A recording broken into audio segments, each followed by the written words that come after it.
العلا بكماله كشف الدجى بجماله حسنت جميع خصاله صلوا عليه وآله لا إله إلا الله لا إله إلا الله لا إله إلا الله لا إله إلا الله لا إله إلا الله لا إله إلا الله لا إله إلا الله لا إله إلا الله لا إله إلا الله لا إله إلا الله محمد رسول الله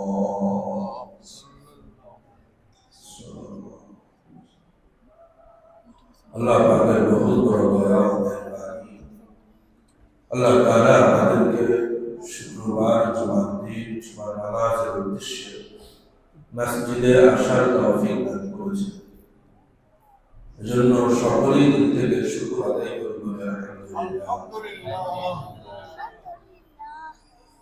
প্রিয় ভাই আমার,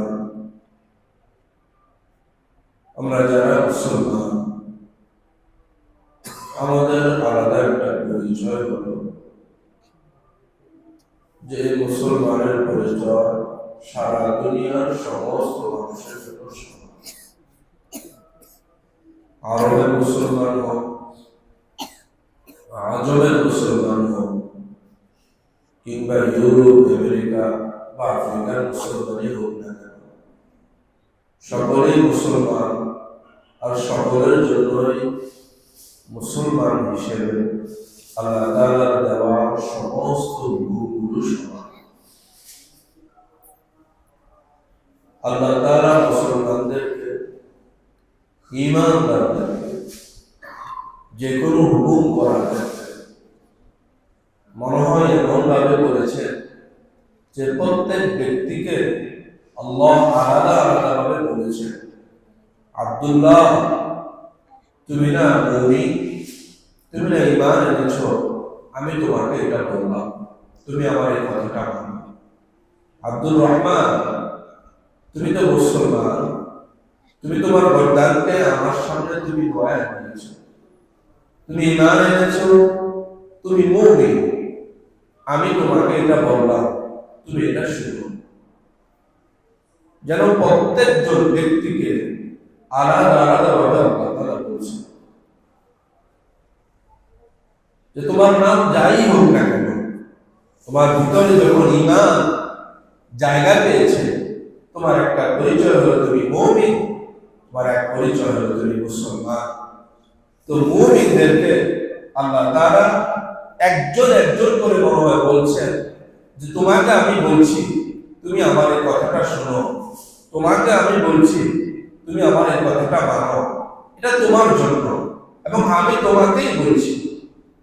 ইয়া আইয়ুহাল্লাযীনা আমানু ইযা নুদিয়া লিস-সালাহ, হে ঈমান ওয়ালারা, যখন নামাজের জন্য ডাকা হবে, যখন নামাজের জন্য আহ্বান করা হবে, যেই সকল মানুষের ভিতরে ঈমান আছে প্রত্যেকজন মানুষকে আল্লাহ একজন একজন করে যেন বলছেন, আব্দুর রহমান তোমার ভিতরে ঈমান আছে, আমি তোমাকে বলছি, আব্দুল্লাহ আমি তোমাকে বলছি। একজন একজন ব্যক্তিকে যেন আল্লাহ তাআলা বলছেন, দেখো যখনই নামাজের জন্য ডাকা হবে, ফাসআউ তুমি চলে আসো, ফাসআউ তুমি চলে আসো, ওয়াদারুল বাই'আ তোমার যে ক্রয় বিক্রয়, ব্যবসা বাণিজ্য, তোমার যে কাজগুলো আছে এগুলো আপাতত অফ রাখো। একজন একজন করে যেন বলছেন, প্রত্যেকজন ব্যক্তিকে যেন আলাদা আলাদা ভাবে বলছেন দেখো তুমি আমার এই কথাটা শুনো, যখনই ডাকা হবে তুমি চলে আসবে। তো আজান হয় কখন? আমরা আসি কখন? ডাকা হয় কখন? আমরা আসি কখন? একজন একজনকে আল্লাহ আলাদা আলাদা ভাবে মনে হয় বলছেন, কেননা প্রত্যেকেই আমরা একাকী আল্লাহ তাআলার সামনে দাঁড়াইতে হবে। আল্লাহ তাআলার সামনে আমাদের জীবনের হিসাব একাকী দিতে হবে। কেউ আমার সাথে দাঁড়াবে না, কেউ আমার সাথে যাবেও না। কেউ আমার সাথে দাঁড়াবে না, কেউ আমার সাথে যাবেও না। আমার সাথে যাবে তো এক এক দিন জুমার দিনের এক কোরবানি আমার সাথে যাবে। দুনিয়ার কাজগুলো ছেড়ে আমি কিছু সময়ের জন্য আল্লাহর ঘরে কাটাইয়া দিলাম, এটা আমার সাথে যাবে। নবীজি সাল্লাল্লাহু আলাইহি ওয়াসাল্লাম বলেছেন, যে ব্যক্তি আগে আগে ঘুম থেকে উঠবে, তৈরি হবে, গোসল করবে, ওযু করবে, পোশাকগুলো সুন্দরভাবে পরিষ্কার করবে, আগে আগে মসজিদে যাবে, পায়ে হেঁটে মসজিদে যাবে, ইমাম সাহেবের কাছাকাছি বসবে, তো তার যে যাওয়া, প্রত্যেক যাওয়ার প্রতি কদমে 1 বছর করে নফল ইবাদতের সওয়াব। এটা আমার সাথে যাবে, এটা আমার সাথে থাকবে। আল্লাহ তাআলার সামনে যখন আমি দাঁড়াবো, এটা আমি পেশ করতে পারবো। হিসাবের ভিতরে এটা আসবে। দেখেন আমার আমলনামায় 100 বছরের ইবাদত। কত বছরের? বাট আমাদের হায়াতের জিন্দেগি কত বছর? 50 থেকে 60 বছর বয়স, এর থেকে তো বেশি নয়। কিন্তু আল্লাহ তাআলা এই সময়ের ভিতরে এত বরকত দিয়েছেন, যদি তুমি কাজে লাগাও, এটার ভিতরে ডলারের মতো মান আছে। বুঝেন নাই মনে হয়? $1 যদি বাজারে নিয়ে যান, কত টাকার সদাই কিনা যাবে? প্রায় 120 থেকে 25 টাকার সদাই কিনা যাবে। ডলার কত? $1। এটার ভিতরে কত আছে? 120 থেকে 25 টাকা এটার ভিতরে আছে। আপনি $2 দিয়ে 250 টাকার সদাই কিনতে পারবেন। দেখতে দেখা যায় 2, ভিতরে 250 মতো আছে। আমাদের হায়াতের জিন্দেগি দেখতে দেখা যায় 50, 60, 70 বছর, এটার ভিতরে হাজার হাজার বছর আছে। এক রাতকে তো আল্লাহ তাআলা বানিয়ে দিয়েছেন খায়রুম মিন আলফি শাহর, 1000 মাস থেকে এক রাতের দাম আল্লাহ বেশি দিয়ে দিয়েছে। জীবনে যদি 50 বছর হায়াত পাই, 15 বছর যদি বালেগের আগে কেটে যায়, তারপরও 45 বছর, তারপরও 35 বছর, 50 বছর থেকে যদি 15 বছর বালেগের আগে চলে যায়, তারপরও 35 বছর। প্রত্যেক বছর যদি শবে কদরের এই রাত্রটা আমরা পেয়ে যাই, এক এক বছর আমাদের 83 বছর থেকে দামি হয়ে যাবে। এক এক বছর। এজন্য আল্লাহ যা বলছেন তাই সত্য বলছেন, ওয়াল আসর ইন্নাল ইনসানা লাফি খুসর ইল্লা আল্লাযীনা আমানু ওয়া আমিলুস সালিহাত ওয়া তাওয়াসাউ বিল হক ওয়া তাওয়াসাউ বিস সাবর। সময়ের কসম, সমস্ত মানুষগুলো না ক্ষতির ভিতরে আছে। ক্ষতি হবে না কেন? আমি তাকে সময় দিছি, এই সময় দিয়ে তারা ঈমান বানাবে, এই সময় দিয়ে আমল বানাবে। ঈমান আর আমল বানায়া এই সময়কে ব্যয় করে এটার থেকে দামি জিনিস সে কিনবে, কিন্তু এটাকে সে নষ্ট করতেছে, তো সে ক্ষতিগ্রস্ত না কি হবে?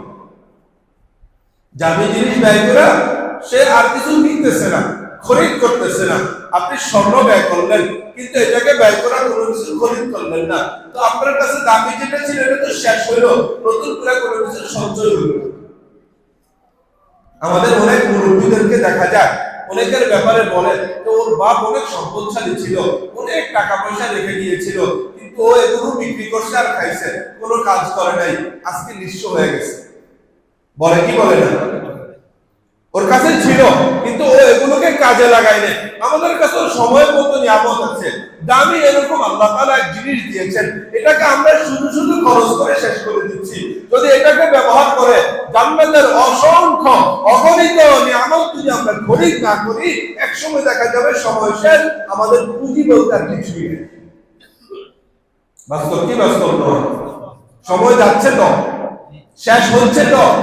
জুমার নামাজে যারা মসজিদে আসছে তাদেরও তো শুক্রবার শেষ হয়ে যাচ্ছে না, তাদেরটা জমা থাকবে যে আমি যেহেতু ব্যবহার করি নাই তো আমারটা থেকে যাবে, কারোটাই থাকবে না। জন্য সময়কে কাজে লাগানো দরকার। সময়কে কি করা দরকার? কাজে লাগানো দরকার।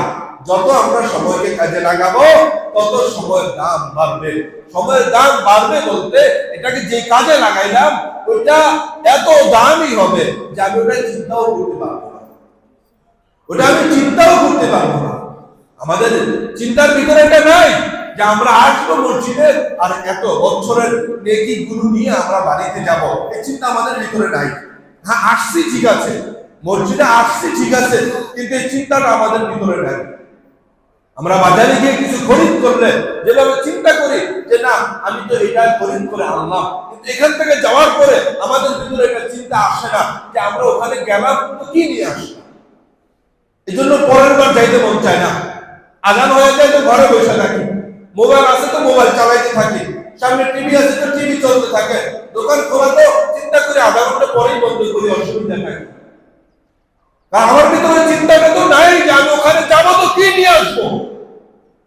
হ্যাঁ, চিন্তা আসতো যদি এটা দুনিয়ার বাজার থেকে কোনো কিছু খরিদ করা যেত, তাহলে চিন্তা অবশ্যই আসতো। কিন্তু এটা দ্বারা জান্নাতের বাজার থেকে খরিদ হচ্ছে, জান্নাতে যাওয়া ছাড়া তো দেখা যাবে না, এই জন্য চিন্তা আসছে। আল্লাহ তাআলা আমাদের প্রত্যেককে আমলের দাম বুঝে আমল করার তৌফিক দান করুন। প্রিয় ভাইরা আমার, আল্লাহ আমাদেরকে বহুত নিয়ামত দিয়েছেন, যদি এটাকে কাজে লাগাই আমার জন্য নিয়ামত, যদি কাজে না লাগাই, কাজে লাগাইলে আমার জন্য কি, কাজে না লাগাইলে এটা আমার জন্য নিয়ামত নাই, বরং এটা আমার ক্ষতির কারণ। এটা আমার কিসের কারণ? ক্ষতির কারণ। উলামায়ে কেরাম উম্মতকে বুঝাচ্ছে যে উম্মত বুঝলো সেটা তারা উপকৃত হতে পারবে, এটা তার জন্য নিয়ামত হলো। যিনি বুঝলো না তার জন্য আর এটা নিয়ামত হলো না। তো ব্যবহার করার দ্বারা আমার এটা নিয়ামত হবে, দামি হবে। মুহাম্মদুর রাসূলুল্লাহ সাল্লাল্লাহু আলাইহি ওয়াসাল্লাম মক্কার জমিনে আসছেন, মানুষের কাছে উনি ইসলামের দাওয়াত পৌঁছিয়েছেন, মানুষের কাছে ঈমানের দাওয়াত পৌঁছিয়েছেন, মানুষের কাছে ইসলামের সৌন্দর্য তুলে ধরেছেন। আমরা এখান থেকে চিন্তা করি, হায় মদিনায় গিয়ে যদি রওজার সামনে দাঁড়ায় একটু সালাম দিতে পারতাম, এই চিন্তা করি কি করি না? মক্কার মানুষের সামনে নবীজি ঘুরছেন, নবীজি হাঁটছেন, মক্কার মানুষের দুয়ারে নবীজি যা দাঁড়াইছেন, সালাম দিচ্ছেন, তার কাছে দাওয়াত পৌঁছাইছেন, কিন্তু তারপরে উনি নবীজির কথাকে গ্রহণ করেন নাই। নবীজি দাওয়াতকে কি করেন নাই? গ্রহণ করেন নাই। তাহলে আমরা যে নিয়ামতের জন্য আফসোস করছি, হায় ওখানে গিয়ে যদি একটু সালাম পৌঁছাইতে পারতাম, হায় ওখানে গিয়ে যদি একটু দাঁড়াইতে পারতাম, হায় ওখানে গিয়ে যদি নবীজিকে একটু সালাম দিতাম, নবীজি আমার সালাম শুনতেন, আমার সালামের উত্তর দিতেন, আমি জীবনে একবার সালাম পৌঁছানোর আফসোস করছি। আর ওখানকার মানুষের দুয়ারের সামনে নবীজি প্রতিদিন দিয়েছেন, কিন্তু ওনারা নবীজি এটাকে গ্রহণ করেন নাই। এই নিয়ামত ওনাদের কি কাজে লাগলো বলেন? কোন কাজে লাগলো? কোনো কাজে লাগলো? কোনো কাজে লাগলো না। আমাদের কাছে দাওয়াত পৌঁছতেছে, ভাই আপনি আপনার ঈমানকে ঠিক করেন, আপনি আমার আমলকে ঠিক করেন, আপনি আপনার নামাজকে ঠিক করেন, আপনি আপনার তেলাওয়াতকে ঠিক করেন। আমরা বললাম, আপনারা শুধু শুনলেনই কিন্তু কোনো আমল করলেন না, এই নিয়ামত আপনার কি কাজে আসবে বলেন? কোন কাজে আসবে? কোনো কাজে আসবে না। প্রতিটা মুসলমানের জন্য কিছু হুকুম এমন আছে যেগুলো থেকে বাহিরে থাকার কোনো সুযোগ নেই, কোনো সুযোগ নেই। মুসলমানের জন্য কোনো সুযোগ নেই, নিজেও বাহিরে থাকার সুযোগ নেই, নিজের পরিবারকেও বাহিরে রাখার সুযোগ নেই, নিজের বাচ্চাদেরকেও বাহিরে রাখার সুযোগ নেই, একজনও নেই। সকলের জন্য এই হুকুম সমান। আল্লাহ তাআলা বলে দিয়েছেন, উতলুমা উহিয়া ইলাইকা মিনাল কিতাব ওয়া আকিমিস সালাহ। তোমরা না, আমি যে কিতাব পাঠিয়েছি, নবীজিকে বলতেছেন, ও নবী আপনি আমার এই কিতাবটা পড়ুন, আপনি আমার এই কিতাবটা পড়ুন। আমি যে এই কিতাবটা আপনার কাছে ওহী হিসাবে পাঠাইছি, নবী আপনি এই কিতাবটা পড়ুন। নবীর কাজ হচ্ছে কিতাব পড়া, আর আমাদের কাজ হচ্ছে কিতাব ধরেও না দেখা। না, উম্মত হিসাবে আমাদের কাজও এটাই হওয়ার কথা। কথা আপনারা বুঝুন নি জানি? উম্মত হিসাবে আমাদের কাজ কি? এটাই হওয়ার কথা। নবীজিকে আল্লাহ আদেশ দিয়েছিলেন উতলু মা উহিয়া ইলাইকা মিনাল কিতাব, ওহী হিসাবে আপনার নিকট আমি যে কিতাবটা পাঠিয়েছি এই কিতাবটা আপনি পড়ুন, তেলাওয়াত করুন। আপনার কাজ এটা, নবীর কাজ তেলাওয়াত করা, আর আমাদের কাজ হচ্ছে জীবনে একবারও কোরআন না ধরে দেখা। এটা কি কখনো কখনো কোন মুমিন, কোন উম্মতে মুসলিমার জীবনের আদর্শ নবীর সাথে মিলতে পারে? এভাবে মিলতে পারে না। নবীজির কাজ এটা, নবীজির কাজ যা, উম্মতের কাজও তা। হযরত ইব্রাহিম আলাইহিস সালাতু ওয়াস সালাম যখন আল্লাহ তাআলার কাছে ফরিয়াদ করছিলেন, আল্লাহ আপনি আমাকে এবং আমার বংশের ভিতরে এমন একজন মানুষ পাঠান, এমন একজন রাসূল পাঠান, এমন একজন নবী পাঠান যার না ভিন্ন ভিন্ন কিছু কাজ হবে। কেমন কাজ হবে? রব্বানা ওয়াদা ফীহিম রাসূলাম মিনহুম, আপনি তাদের মধ্যে এমন একজন রাসূল পাঠান তাদের মধ্য থেকে তিনি কি করবেন? ইয়াতলু আলাইহিম আয়াতিকা, তিনি আপনার আয়াতগুলোকে তেলাওয়াত করে তাদেরকে শোনাবেন। নবীর কাজ হচ্ছে তেলাওয়াত করা, আর আমাদের কাজ হচ্ছে জীবনে তেলাওয়াত শিখব। এটা কোনো উম্মতের কাজ হতে পারে না, এটা কোনো উম্মতের কাজ হতে পারে না। আল্লাহ তাআলা নবীজিকে আলাদাভাবে বলতেছেন, দেখুন আপনি যে রাতে ঘুমান, রাতের কিছু সময় না আপনি জাগ্রত থাকেন। নবীজি রাতে বেশি সময় জাগতেন, তো আল্লাহ তাআলা বলতেন ইয়া আইয়ুহাল মুযাম্মিল কুমিল লাইলা, আপনি রাতে জাগুন ইল্লা কলিলা, পুরো রাত জাগা দরকার নেই, একটু কম জাগলেও চলবে। এরপরে বলতেছেন নিসফাহু, না একটু কম না, আপনি অর্ধেকও যদি জাগেন তাও চলবে। এরপরে বলতেছে আউল মুসমিনহু কলিলা, না অর্ধেকও দরকার নেই, অর্ধেকের থেকে কিছু কমও যদি আপনি রাতে জাগেন তাও চলবে। এরপরে বলতেছেন আউজিদ আলাইহি, না একটু বেশি হলেও সমস্যা নাই। আপনি কি করবেন রাতে জেগে? আপনি করবেনটা কি? ওয়ারাতিল কুরআন তারতিলা, আপনি না ধীরে স্থির ভাবে সুন্দরভাবে কোরআনকে তেলাওয়াত করবেন। নবীকে আল্লাহ বলে দিয়েছেন রাতে জাগরণের সাথে সাথে যে আপনি রাতে যে দাঁড়াবেন, মানে রাতে যে নামাজ পড়বেন, এই নামাজের সাথে সাথে আপনি কোরআনকেও তেলাওয়াত করবেন। আমাদের না আছে কোরআন, না আছে নামাজ, আমরা সবাই উম্মতে মুসলিমা, পাক্কা মুসলমান, খাঁটি মুসলমান, খাঁটি মুমিন। আমাদের থেকে ভালো মুমিন আর বড় মুমিন এই পৃথিবীতে আসে। অবস্থাটা আমাদের এরকমই, ভাবসাবটা আমাদের এরকমই। না হয় এই জায়গা কত জায়গায় আছে এরকম ইন্তজাম যে আপনি যে কোনো সময়, যে কোনো বয়সে, যে কোনো অবস্থায় আপনি আপনার তেলাওয়াতকে ঠিক করতে পারবেন, আপনি আপনার কোরআনকে ঠিক করতে পারবেন, আপনি আপনার কোরআনকে শুদ্ধ করতে পারবেন। এটা কোন জায়গায় এরকম সর্বাবস্থায় সব সময় ইন্তজাম আছে, ব্যবস্থা আছে? এটা আমাদের জন্য আল্লাহ তাআলা বহুত বড় নিয়ামত হিসেবে পাঠিয়েছে। আমরা এটাকে কাজে লাগাইলাম না। এই নিয়ামত আমার জন্য কতটুকু নিয়ামত, কাজেই আমি লাগাইলাম না, এই নিয়ামত কোত্থেকে হবে আমার জন্য? আমরা শুধু আপনাদের জন্য ইন্তজাম করি নাই, আমাদের ঘরের মা বোন যারা আছে ওনাদের জন্য ইন্তজাম করেছি। শুধু ওনাদের জন্য না, আমাদের ঘরে যে ছেলে মেয়ে বাচ্চাগুলো আছে ওনাদের জন্য আমরা ইন্তজাম করেছি। কারণ আপনি শুধু কোরআন শিখতে হবে না, আপনি শুধু তেলাওয়াত করলে হবে না, আপনার পরিবারের লোকদেরকেও কোরআন শিখতে হবে, কোরআনকে তেলাওয়াত করতে হবে। মুমিন হিসেবে, মুসলমান হিসেবে এটা প্রত্যেকের কাজ, একজনও এটার বাইরে থাকার সুযোগ নাই। আর আপনি একজন পরিবারের দায়িত্বশীল হিসাবে প্রত্যেকের দায়িত্ব আপনার উপরে। আপনি আপনাকে যেভাবে বাঁচাবেন তাদেরকেও সেভাবে বাঁচাবেন। আল্লাহ আপনাকে, আমাকে, প্রত্যেককে আলাদা আলাদা একজন একজন করে মনে হয় আল্লাহ তাআলা বলে দিতেছেন, শুনো ও আমার বান্দা, ইয়া আইয়ুহাল্লাযীনা আমানু, হে ঈমানওয়ালা, যার ভিতরে ঈমান আছে তাকে আল্লাহ বলতেছেন ও আনফুসাকুম, তুমি তোমার নিজেকে বাঁচাও, ওয়া আহলিকুম, এবং তোমার পরিবারকে বাঁচাও।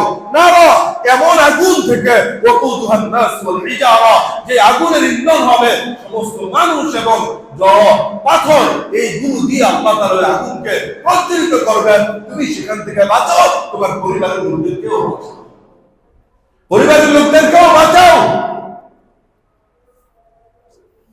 একজন তুমি বাঁচতে হবে না, সবাইকেই বাঁচাইতে হবে। এবং প্রত্যেকে যে নিজে বাঁচতে চাইবে তো আল্লাহ তাকে বাঁচায় দিবে। প্রত্যেক ব্যক্তি যে নিজে বাঁচতে চাইবে তো আল্লাহ তাকে বাঁচিয়ে দিবে। সে কোন জায়গায় আছে, কোন ঘরে আছে, কোন সমাজে আছে, কোন দেশে আছে, এটা আল্লাহ তাআলার কাছে দেখার বিষয় নয়। এটা আল্লাহ দেখেনও না। মানুষটা কি ধনী না গরিব, এটা আল্লাহ তাআলার কাছে দেখার বিষয় নয়। মানুষটা কি সুন্দর না অসুন্দর না কালো, এটাও আল্লাহ তাআলার কাছে দেখার বিষয় নয়। সে আরবি না আজমি না আফ্রিকান না আমেরিকান না ইউরোপের, এই কোনো কিছু আল্লাহ তাআলার কাছে বিচিত্র বিষয় নয়। আল্লাহ তাআলা দেখেন মানুষের ভিতরের অবস্থাটা কি আর আমল কি। ইন্নাল্লাহা লা ইয়ানজুরু ইলা সুওয়ারিকুম ওয়া আমওয়ালিকুম, মানুষের চেহারা দেখেন না মাল দেখেন, ওয়ালাকিন ইয়ানজুরু ইলা কুলুবিকুম ওয়া আমালিকুম, ভিতরের চিন্তাটা কি আর মানুষের কর্ম কি, এটাই আল্লাহ তাআলা দেখেন। এটাই আল্লাহ তাআলা দেখেন।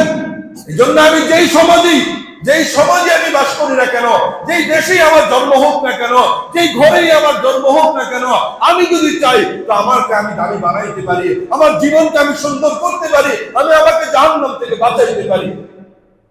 এটা আমি চাইলেই হবে, কারণ আল্লাহ আমার জন্য অন্য কিছু চান না। শুধু দেখেন আমি কি করি, শুধু আমি কি করি এটা দেখেন, অন্য কোনো কিছু আল্লাহ তাআলার দেখার বিষয় নয়, বিবেচ্যও নয়। কেননা ওই সকল বিষয়গুলো আল্লাহ তাআলা আগে নির্ধারণ করে দিয়েছেন। কোন ঘরে পাঠাবেন তো আল্লাহ পাঠাইছেন, আমার হাত নাই। কোন দেশে পাঠাবেন তো আল্লাহ পাঠাইছেন, আমার হাত নাই। কালো হবো না সুন্দর হবো তো আল্লাহ বানাইছেন, আমার হাত নাই। মাল সম্পদ হবে কি হবে না ওটা আল্লাহ তাআলা দিয়েছেন, আমার বিশেষভাবে এখানে কোনো হাত নাই। কিন্তু আখিরাতের ব্যাপারে আমার কর্ম আমি কি করব এটা সিদ্ধান্ত নেওয়ার জন্য আল্লাহ আমাকে বলছেন, তুমি তোমাকে বাঁচাও, তুমি তোমার পরিবারকে বাঁচাও। তোমাকে বাঁচানোর জন্য কর্মগুলো তুমি করো, তোমার পরিবারকে বাঁচানোর জন্য কর্মগুলো তুমি করো। তুমি যা করবা এই অনুযায়ী তোমার ফয়সালা হবে, অন্যরা যা করবে ওই অনুযায়ী অন্যদের ফয়সালা হবে। ঘর এটা মূল বিবেচ্য বিষয় নয়, এটা মূল বিবেচ্য বিষয় নয়। এজন্য নবীজি সাল্লাল্লাহু আলাইহি ওয়াসাল্লাম নিজের পরিবারের লোকদেরকেও বলেছেন, আয়েশা, ফাতিমা, তোমরা নিজের ব্যাপারে নিজের ফয়সালা করো, নিজের আমলকে নিজে ঠিক করো, আমি তোমাদের কোনো উপকার করতে পারবো না। তোমার আমল তুমি শেখাও। কোরআন উদাহরণ দিয়ে দিয়েছেন, দরাবাল্লাহু মাসালান লিল্লাযীনা কাফারু ইমরাতা নূহ ওয়া ইমরাতা লূত। দুইজন নবী ছিলেন, একজন নূহ আলাইহিস সালাতু ওয়াস সালাম, একজন লূত আলাইহিস সালাতু ওয়াস সালাম। এদের বিবি ছিল, এরা নবীর ঘরে ছিল, কিন্তু এরা কুফরি করেছে। নবীর ঘরে ছিল কিন্তু কি করেছে? কুফরি করেছে। তো আল্লাহ তাআলা এদের ব্যাপারে বলে দিয়েছেন, কানাতা তাহতা আবদাইনি মিন ইবাদিনা সালিহাইনি, এরা না দুইজন নেককার বান্দার ঘরে ছিল, ফাখানাতাহুমা, কিন্তু এরা যে আদেশ এদের উপর ছিল এটা পালন করে নাই, এই কাজগুলো তারা করে নাই। আর নিজেরা কাজগুলো না করার কারণে ফালাম ইউগনিয়া আনহুমা মিনাল্লাহি শাইআ, এই নেককার লোক যারা অর্থাৎ নবী যে ছিলেন তাদের স্বামী, এই নবীরাও তাদের কোনো উপকার করতে পারবে না। স্বামী নবী, এই স্বামীর ব্যাপারে আল্লাহ বলতেছেন, এই স্বামী ওই স্ত্রীর কোনো উপকার করতে পারবে না যে স্ত্রী নিজের জন্য কুফরি করেছে। নিজের আমল যদি আমি ঠিক না করি তো নবীর ঘরে থেকেও আমার কোনো লাভ নেই, উনি আমাকে বাঁচাইতে পারবে না। আল্লাহ ফয়সালা দিয়ে দিয়েছেন, ওয়াকিলা দুখুলান নার মা'আদ দাখিলিন, এরা চিরস্থায়ী জাহান্নামী। কাফেররা যেভাবে চিরস্থায়ীভাবে জাহান্নামে যাবে, এরাও চিরস্থায়ী জাহান্নামী। ছিল নবীর ঘরে, ফয়সালা কি হয়ে গেল? ছিল নবীর ঘরে, ফয়সালা কি হয়ে গেল? জাহান্নামের ফয়সালা হয়ে গেল। আরেকজন রমণীর কথা আল্লাহ তাআলা শুনাইতেছেন, দেখো একজন তো নবীর ঘরে থেকে, দুইজন তো নবীর ঘরে থেকে নিজেদের জন্য জাহান্নাম বানিয়ে নিল। আরেকজনের কথা শুনো, অবরাবাল্লাহু মাতালাল লিল্লাযীনা আমানু ইমরাতা ফিরআউন। ফিরআউন আছে না, ওর একজন বিবি ছিল যে কিনা ঈমানদার ছিল। তার কথা শুনো, সে ঈমান আনার কারণে, যদিও ফিরআউনের ঘরে ছিল, কিন্তু ঈমান আনার কারণে, তার নিজের আমলের কারণে ছিল এমন লোকের ঘরে যে এত বড় কাফের ছিল, যে কথা বলেছে আনা রাব্বুকুমুল আ'লা, আমি হচ্ছে সকলের উপরে সবচেয়ে বড় রব। এরকম ব্যক্তির অধীনে থাকার পরেও সে যখন আল্লাহ তাআলাকে বলতেছে, বলে রব্বিবনি লি ইন্নাকা বাইতান ফিল জান্নাহ, আল্লাহ আপনার সাথে না জান্নাতে আমাকে একটা ঘর বানিয়ে দেন, আপনার সাথে জান্নাতে আমাকে একটা ঘর বানিয়ে দেন। ওয়ানাজিনি মিন ফিরাউন ওয়া আমালিহি ওয়ানাজিনি মিনাল কওমিল যালিমিন। এই ফিরাউনের জুলুম থেকে এবং তার জালিম সম্প্রদায় থেকে আপনি আমাকে মুক্তি দিয়ে দেন।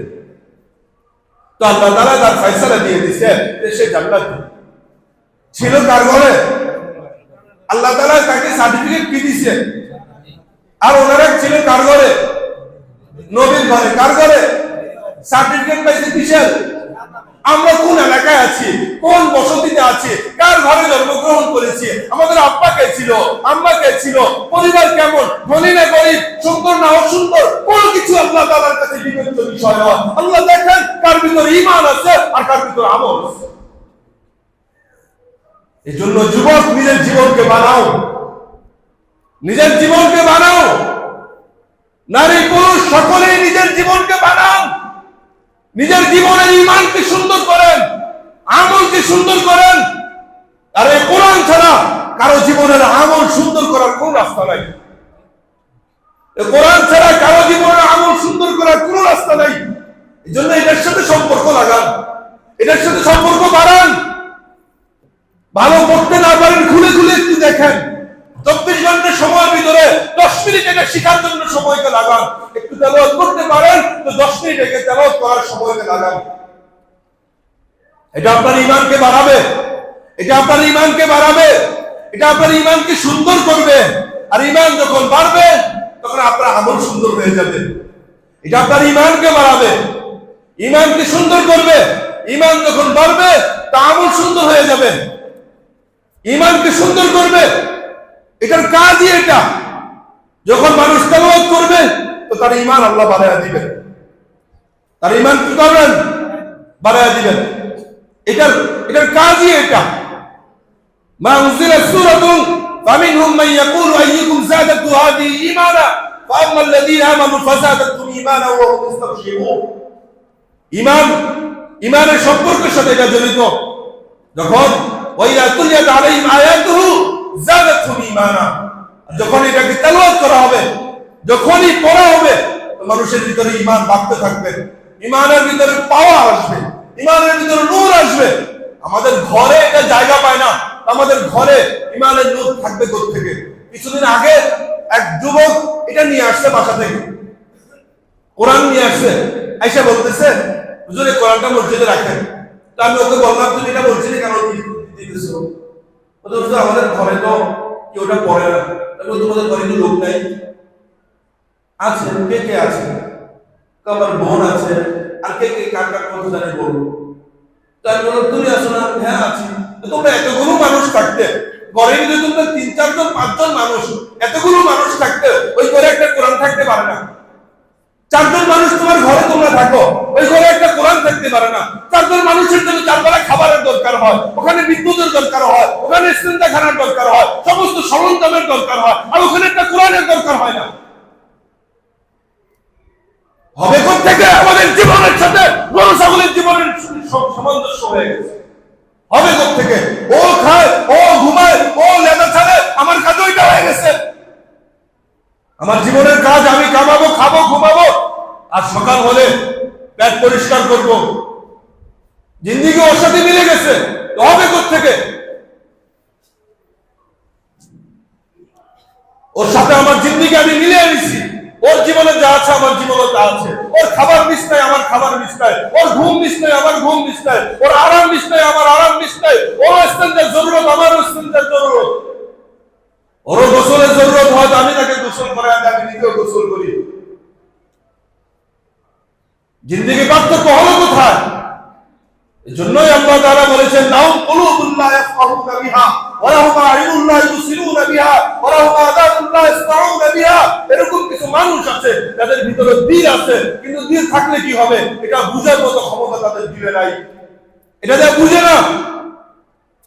ওয়া লাহুম আ'ইনুন লা ইউবসিরুনা বিহা, চোখ তো দুটো আছে কিন্তু পশুর চোখ আর তার চোখের ভিতরে কোনো পার্থক্য নাই। ওরাও যেমন কিছু দেখে না, ও মনে হয় কিছু দেখে না। কান তো আছে, ওরাও যেমন কিছু শুনে না, ও মনে হয় কিছু শুনে না। আল্লাহ বলেন তোমাকে মানুষ বানালে তো মানুষ বানায় লাভ হলো কি? কর্মের সাথে তো ওর সাথে তোমার কোনো মিল নাই, তো পরিচয় আল্লাহ মিলিয়ে দিচ্ছেন কাল আনআম, তুমি ওদের মতোই। পরিচয় আল্লাহ মিলাই দিয়েছেন কাল আনআম, তুমি ওদের মতোই। এটুকু বলে শেষ করলে তো হতো, যে এটুকু বলেই শেষ করেন নাই, এরপর বলতেছেন বালহুমা বল না, তুমি ওর থেকেও নিকৃষ্ট, ওর থেকেও নিকৃষ্ট হবে না কেন? ওর তো ওই দিলে ছিল না যে দিল দ্বারা কোরআন বুঝতে পারে, ওর তো এমন চক্ষুই ছিল না যে চক্ষু দ্বারা সে কোরআন পড়তে পারে, ওর তো এমন কানই ছিল না যে কান দ্বারা সে কোরআন শুনতে পারে, ওর ছিল না, এজন্য ওর হয় না। তোমাকে দেওয়ার পরেও তুমি এটাকে কাজে লাগাইতে পারবে না, তুমি আর সেটা কখনো সমান হতে পারবে না, বরং তুমি তার থেকে নিকৃষ্ট। আর কেনই হবে না? আল্লাহ তাআলা ওকে দিয়ে জাহান্নামের আগুনকে প্রজ্বলিত করবে না, জাহান্নামের লাকড়ি ওকে বানাবে না, আল্লাহ আমাকে দিয়ে জাহান্নামের আগুনকে প্রজ্বলিত করবে, আমাকে জাহান্নামে লাকড়ি বানাবে, আমাকে জাহান্নামে লাকড়ি বানাবে। তা আমি ওর থেকে নিকৃষ্ট না তো কি হলো? হায় দুনিয়ার মানুষ কিসের পিছনে ছুটছে? মরুচিকা ছাড়া আমাদের সামনে আর কিছুই নাই, মরুচিকা ছাড়া আমাদের সামনে আর কিছুই নাই। সময় আছে এখনো জীবনের গতিকে পরিবর্তন করি, লক্ষ্য উদ্দেশ্যকে পরিবর্তন করি, নিজের মালিককে চিনার চেষ্টা করি, মালিকের হুকুমগুলো জানার চেষ্টা করি, ওই অনুযায়ী জিন্দেগিকে বাড়ার চেষ্টা করি। সমস্ত পরিচয়, দুনিয়ার সমস্ত পরিচয় একদিন আসবে, শেষ হয়ে যাবে, কোন পরিচয়ের সাথে কোনো সম্পর্ক বাকি থাকবে না, কোন পরিচয়ের সাথে কোনো সম্পর্ক বাকি থাকবে না। একদিন দুনিয়ার কোন মানুষ যেন আমাকে চিনে নাই, একদিন আসবে কোন দুনিয়ার কোন মানুষ আমাকে স্মরণ রাখবে না। দুনিয়ার বহু মানুষ এসেছিল, সকল মানুষ দুনিয়া থেকে চলে গেছে, এখন আর তাদেরকে মানুষ চিনে না, এখন আর তাদের নাম মানুষ জানে না। আর যারা এখনো আসে নাই তাদেরকেও মানুষ চিনে না, তাদের নামও মানুষ জানে না। হালাতা আলাল ইনসান হিনুম মিনাদ দাহরি লাম ইয়াকুন শাইআন মাযকুরা, কোন নাম নিশানা একদিন আমার ছিল না, আরেকদিন আসবে যে দুনিয়ার সমস্ত পরিচয়কে রেখে আমাকে নিচে চলে যেতে হবে, আমার সমস্ত পরিচয় আরেকজনের জন্য হয়ে যাবে, সমস্ত পরিচয় আরেকজনের জন্য হয়ে যাবে। আমি আজকে মেম্বার, আমি এখান থেকে চলে যাওয়ার পরে আরেকজন মেম্বার হবে, আমার এই মেম্বারের পরিচয় শেষ। আমি দোকানের মালিক, আজকে চলে যাব, আরেকজন এখানে মালিক হয়ে যাবে, আমার মালিকের পরিচয় শেষ। এমপি মন্ত্রী যাই হই না কেন, 1000 কোটি টাকার মালিক হই না কেন, ব্যাংকের ভিতরে 1000 কোটি টাকা আমার জন্য জমা থাকুক না কেন, ওখানে আমার নামই একা নাই, অ্যাকাউন্টের ভিতরে আমার নামের নিচে আরেকজনের নাম আছে, আছে না নাই? ব্যাংক অ্যাকাউন্ট আছে কার কার? দুইজন আসেনি এখানে, নাম আসেনি? আমার নামের সাথে আরেকজনের নাম আসেনি? টাকা আপনার, টাকার মালিক আপনি, আরেকজনের নাম কেন দিলেন? অ্যাকাউন্ট হোল্ডার আপনি, আপনি আরেকজনের নাম কেন দিতে হবে আপনাকে? ব্যাংক ওয়ালাও বলে না আরেকজনের নাম ছাড়া হবে না, ওনার ছবি ছাড়া হবে না, ওনার ভোটার আইডি কার্ড ছাড়া হবে না, এগুলো সব জমা দেন। কেননা আপনি যেখানে রাখছেন এটার মালিক আপনি একা নন, যে কোনো সময় এটার মালিক আরেকজন হয়ে যাবে। কে হবে? ওনার নামটা আগেই দিয়ে যান। এটার মালিক কে হবে? ওনার নামটা আগেই দিয়ে যান। আপনি আগেই আরেকজনের নাম দিয়ে রাখছেন, আমাকে যখন না পাবেন এই টাকা ওনাকে দিয়ে দিবেন, আমি যখন না থাকবো এই টাকা উনি নিয়ে যাবেন। মালিক আপনি আগেই বানায় দিয়ে রাখছেন। 1000 কোটি টাকা জমায় আপনার লাভটা হলো কি বলেন? 1000 কোটি টাকা জমায় আপনার লাভটা হলো কি বলেন? অট্টালিকা বানালেন, ওখানে নামও থাকা দরকার নাই, আপনি যাবেন তো বাংলাদেশ না সকল আইনের কথাই বলবে যে যাদেরকে রেখে গেছেন এরা মালিক হয়ে গেছে, যাদেরকে রেখে গেছেন এরা কি হয়ে গেছে? মালিক হয়ে গেছে। এই জন্যই আল্লাহ রাসূল সাল্লাল্লাহু আলাইহি ওয়াসাল্লাম প্রত্যেক ব্যক্তিকে সতর্ক করেছেন, শুনো দুনিয়া থেকে তোমাকে যেতে হবে, সতর্ক হয়ে যাও, ওখানে যখন তোমাকে যেতেই হবে কি করলে তোমার জন্য ভালো হবে তুমি এটাই করো। ইত্তাবিউনাল মাইয়িতা ইলা কবরিহি সালাতাতুন, প্রতিটা মানুষের মওত হবে, আপনাকে কবরে যেতেই হবে। যখন মানুষের মওত হয়ে যায়, কবর থেকে তাকে নিয়ে যাওয়া হয়, তিনটা জিনিস তার সাথে সাথে কবর পর্যন্ত যায়। আর মওত যে আসবে এতে কোনো সন্দেহ নাই, চাই সে ঈমানদার হোক আর বেঈমান হোক, এটার ক্ষেত্রে কেউ অস্বীকার করতে পারে না। কুল্লু নাফসিন যায়িকাতুল মাউত, প্রতিটা নফসের জন্য আল্লাহ এটা নির্ধারণ করে দিয়েছেন। কুল ইন্নাল মাউতাল্লাযী তাফিরুনা মিনহু ফাইন্নাহু মুলাকীকুম তুমি যতই মৌত থেকে পলায়ন করো না কেন, মৌত তোমার সাথে সাক্ষাৎ করবে। তাই তুমি যে প্রাচীর তুমি তোমার জন্য বানাও না কেন, তোমাকে ওই প্রাচীর তোমাকে বাঁচাইতে হবে। যেতে হবে, এত কোনো সন্দেহ নাই। যাওয়ার সময় কি হবে এটা নবীজি বলতেছেন, তিনটা জিনিস কবর পর্যন্ত তার সাথে যাবে। আহলুহু ওয়া মালুহু ওয়া আমালুহু, মানুষের মাল সম্পদ, মানুষের আমল আর মানুষের পরিবারের সদস্য, এরা কবর পর্যন্ত মানুষের সাথে যাবে। আর তিনজন যে যাবে, এই তিনজন কবর পর্যন্তই যাবে, কবরে থাকবে না। নবীজি বলেন ইয়ারজিউ ইসলাম, দুইটা জিনিস ফিরে চলে আসবে। আহলুহু ওয়া মালুহু, পরিবারের সদস্যরাও ফিরে চলে আসবে আর মালও ফিরে চলে আসবে।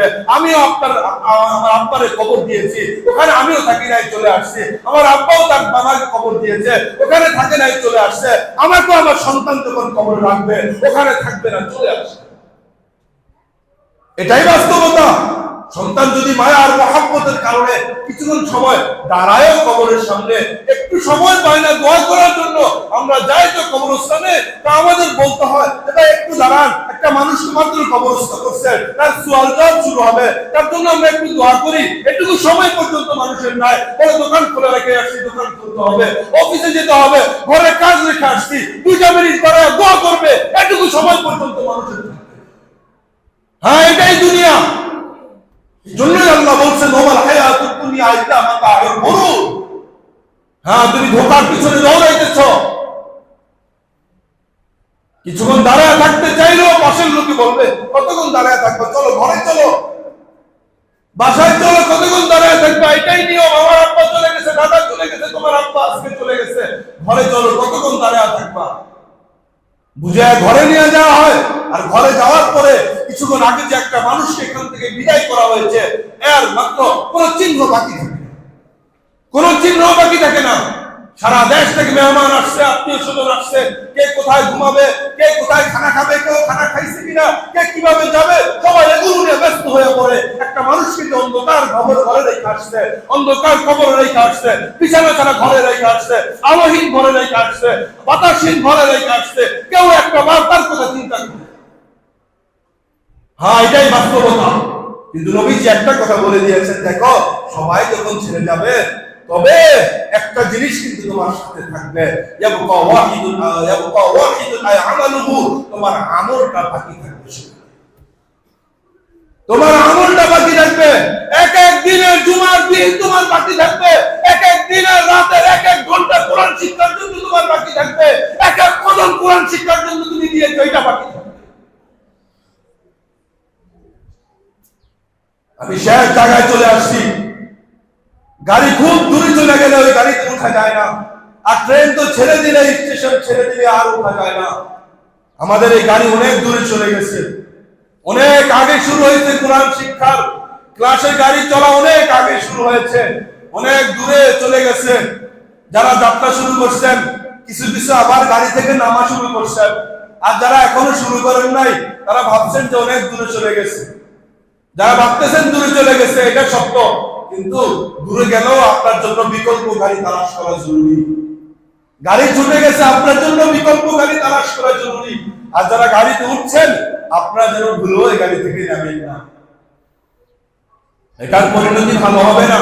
জন্য যারা আমরা ক্লাসে আসি, আমরা তো নিয়মিত থাকবো, তবে আমাদের মা বোনদের যে ক্লাসটা শুরু হয়েছে, যে গাড়ির যাত্রাটা শুরু হয়েছে, এটা এখনো নতুন, মাত্র 1 সপ্তাহ হয়েছে, এটা এখনো নতুন। এই গাড়িতে এখনো যে কেউ চাইলে চলতে পারবে, এই ক্লাসটা এখনো যে কেউ চাইলে ধরতে পারবে। জন্য আমাদের প্রত্যেকের ঘরে মা আছে, বোন আছে, বিবি আছে, মেয়ে আছে, এদেরকে আমরা এই ক্লাসগুলোতে জুড়ে দেই। আমাদের রুল আমিন ভাইয়ের বাসায় প্রাণ শিক্ষার ক্লাস হয়, একজন মুআল্লিমা এই ক্লাসগুলো